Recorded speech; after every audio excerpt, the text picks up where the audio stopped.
What's up, guys? It's gonna be a little bit of a different video today. Today I'm going to be processing a deer that I shot yesterday and didn't film. Anyway, so I'm gonna be taking you guys through and showing you what I do to process one at home. Just a really cheap budget option, a good way to go about it. If you don't want to spend the money to take it to a processor, you can do it at your house. Just about anybody can do it. Pretty simple, pretty cut and dry, not much to it. The reason I didn't film the hunt yesterday is because I was hunting on the ground. I was trying to self-film. It's gun season here. I was crawling through the snow, and it's kind of hard to self-film when you're kind of doing a spot and stalk type hunt. So I left the camera at the house and finally killed a deer. I promise you guys I'm going to get you some footage of some hunts and stuff, but I wanted to at least try and get a little bit of content out, and I can't show you guys the deer I shot because I've already quartered it out and all the meat's in the cooler, but I can show you the meat from the deer that I shot. So I'm going to show you guys how I process it and everything I do to prep it and get it all done and put in the freezer. So first things first, sharp knife. I like to use a big knife. Everything's better big. Anyway, so this is a lovely Pioneer Woman knife. I know it's my fiance's knife, but this thing is circumcising that. I know it's big, but it's sharper than all get out. So, if you don't have a sharp knife, sharpen one. So I just hit this one on the crotch sticks, and I'm going to start processing this deer. P.S. If you're not drinking Black Rifle coffee, you're not really drinking coffee. Here we go. Alright guys, I'm sure you can see my hands and the cutting board there. Yes, this is 2 plastic cutting boards that I taped together right down the center. Honestly, I did this because I don't have a bigger cutting board and I really need one. But I'm not gonna go buy one just to make this video because I'm cheap. So the first cut of meat that I'm gonna do is the back strap. One of my favorite cuts of meat on the deer, and it's super easy to process. So what I'm gonna do, I'm gonna take my ultra sharp lady knife, and I'm just gonna cut this back strap into little thin pieces. See how smooth and beautifully that cuts with this knife, this Pioneer Woman knife? I don't have to put any pressure. I mean, this thing is sharp. So what I do is I like to cut it right down to the bottom. Alright, and what I did there was I removed that fat from the back. So if you look at the meat, there's this kind of white milky color. I'm not real sure. I knew the proper term for it at one point, but I can't for the life of me think of it right now on video. So anyway, remove this nasty looking white junk from the back of the meat. So you can do it one of 2 ways. You can take it and just try to work it down the back strap like this and try to get all that off of there. Or you can do like I like to do most of the time, and cut the meat straight down to it, just like you would when you're filleting a fish. Cut it down even with that, and then just cut it right off the bottom. And that's how I remove it. And you see it took it right off of there, and then you have these really nice little cuts of tenderloin. So I'm going to do that down the entire length of the back strap, and then I'll move on to the next one. See how beautiful that is.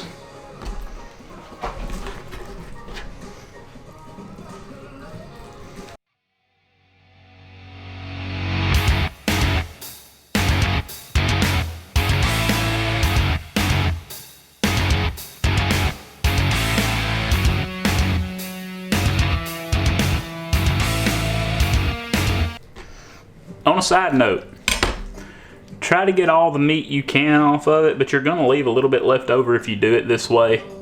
Probably more so than you would if you just lightly sliced all the way down on the other side. But doing it this way and leaving a little bit of meat ensures that you get all of that that stuff off. And you don't want to eat this stuff. It's tough and it's not good. So.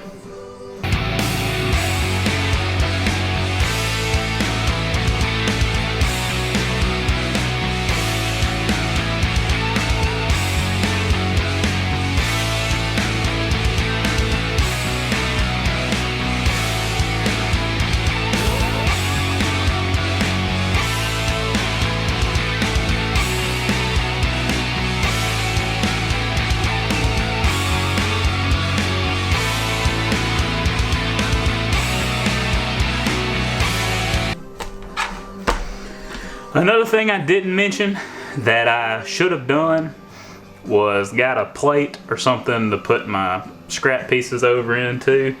So I'm gonna make that appear right now. Boom. Done. Alright. So I'm just gonna continue on.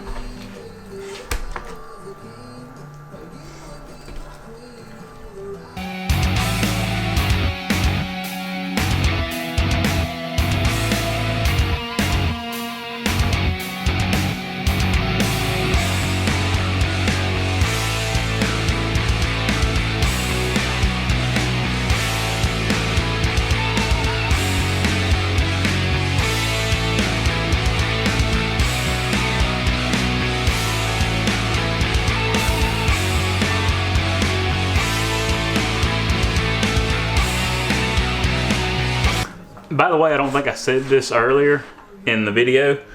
I cut these into about a 1/2 inch thick strips.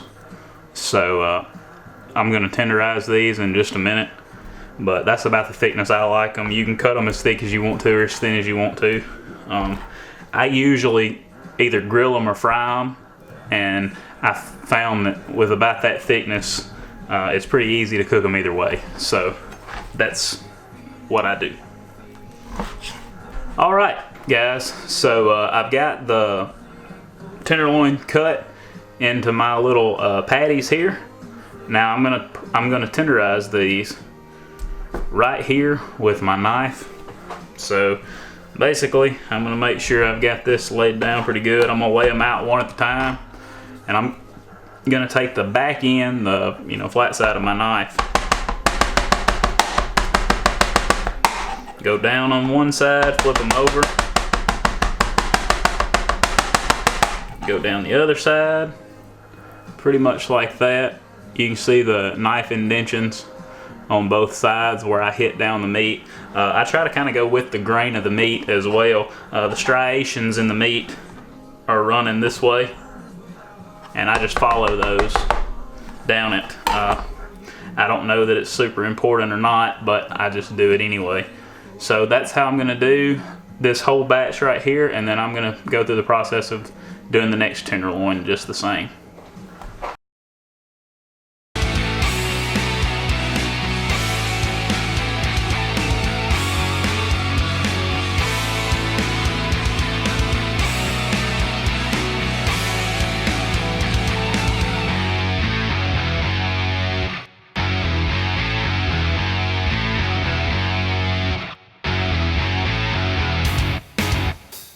Alright guys, so once you get all your meat sliced and tenderized, this is only one of the back straps. I'm going to do the other one, but I'm not going to show you that because I'm going to do the exact same thing that I just did. So after I get all my meat sliced up and tenderized, I'm going to inspect it all, look over it real good, and rinse it off in the sink to make sure that I get any hair or any extra dirt or anything that could be on the meat off before I package it. So I'm gonna do that off camera, and then I'll show you guys what I do from there. Just look at that beautiful pile of meat right there. Just check that out.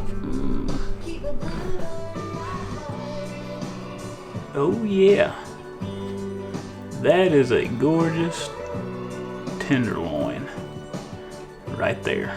Alright guys, so I just got all of the meat rinsed off, and now I'm gonna start bagging it up.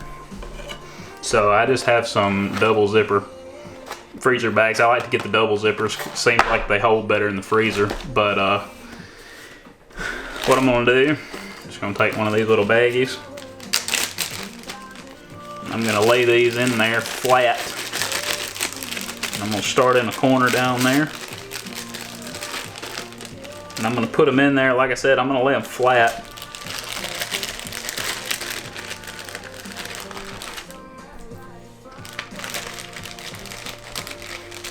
Also, whenever I got done rinsing these off, I patted them dry with a paper towel. I tried to get as much moisture out of them as I could before I freeze them, so that you don't get as much chance of freezer burn.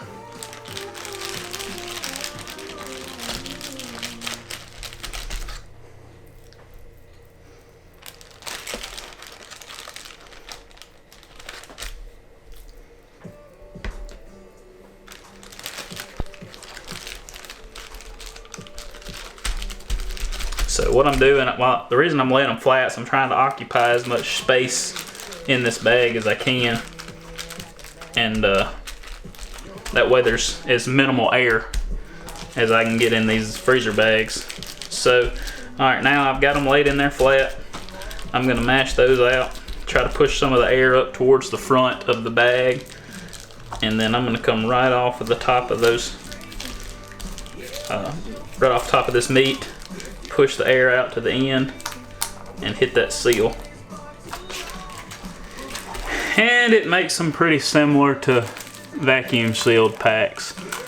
There's a little more air in there than if I had the machine and vacuum sealed it, but there's not much, and this meat will keep for a couple of years. I have eaten the meat after several years of it being packaged like this, and it'd be fine. So next thing I like to do is I just write the date. I take a Sharpie marker and I write the date at the top of every single one of these packs so that I know what it is, when it was harvested, and when I packaged this meat.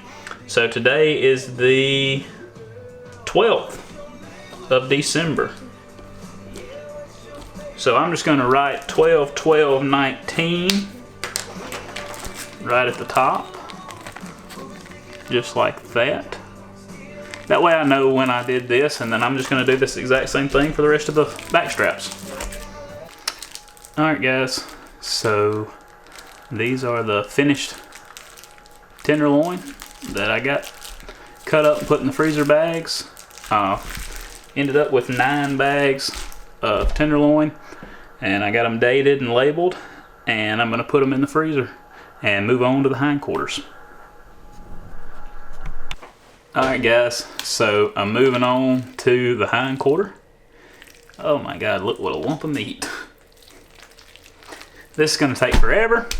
I'm going to turn this into jerky meat. So basically I'm going to lay this out flat on my cutting board, get my knife, and I'm going to try to trim as much of this fat off of it and cartilage, and get as much of just the plain meat as I can. And then I'm going to cut this up into little thin strips and put it over into this bowl, and that's what I'm going to make into jerky meat. I'm not going to video that whole process, but I am going to go through it.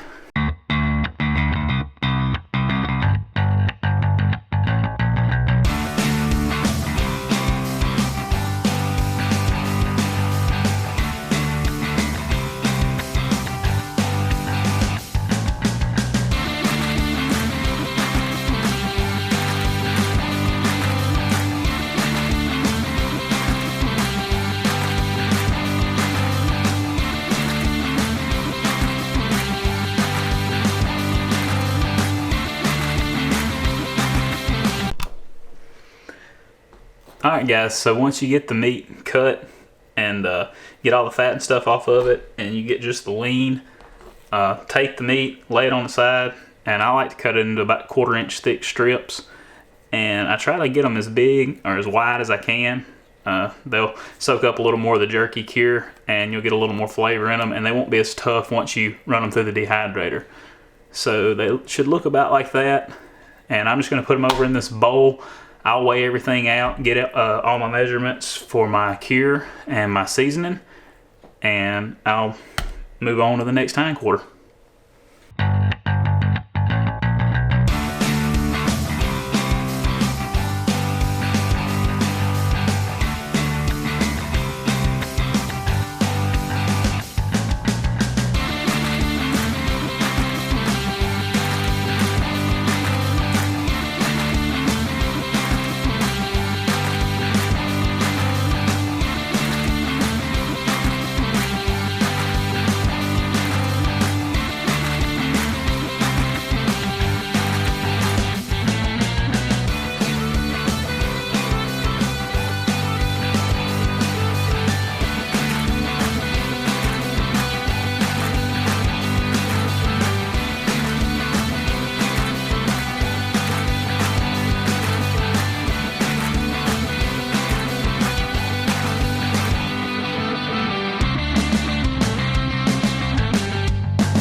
Alright guys, so I got everything cut up, got all the jerky meat cut into these little thin, about 1/4 inch strips.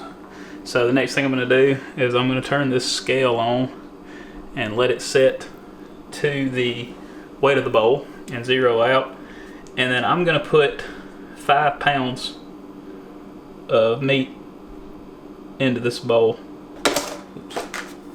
Alright guys, so I just got all the both the hindquarters finished cutting up into my jerky strips. I've got 5 pounds of it put into this bowl and weighed out. I followed the mixing chart on my seasoning, and I got the correct measurements for the jerky cure. I'm just using this original seasoning kit. It's Mossy Oak, it's from Walmart, and I'm fixing to mix it into this bowl. So I've got the cure and the seasoning measured out by the ounce in this cup, and I'm going to mix it into this. I'm just going to lightly toss it, cover the bowl, and it's got to be refrigerated for 24 hours. So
alright guys, that's going to conclude today's video. Thanks for watching. I hope you guys enjoyed it. And sorry about not getting the kill on camera, but I just wanted to do a video of how I process one with basically no processing equipment and do it at home. So just about anybody could do it. And like the video, subscribe, comment below, and we'll see you guys next time. Shut up and sit down.